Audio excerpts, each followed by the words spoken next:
Subject కి ఒక teacher ఉంటారు, అన్ని సబ్జెక్టులు నన్ను చదవమంటారు. ఇంత చిన్న బుర్రలో అన్ని ఎలా నింపాలి? Class work, home work, fair notes అంటారు. సబ్జెక్ట్ కి 3 బుక్స్ పెట్టి బ్యాగ్ నింపుతారు. ఇన్ఫాక్ట్ నా బరువు కన్నా నా బ్యాగ్ బరువే ఎక్కువ.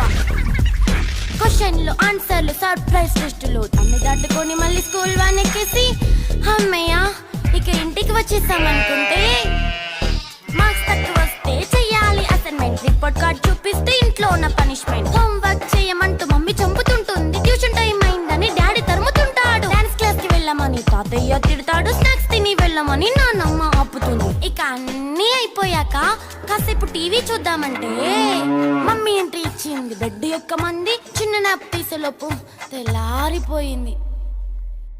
అయ్యో మళ్ళీ మొదలు ఈ స్కూల్ కష్టాలు.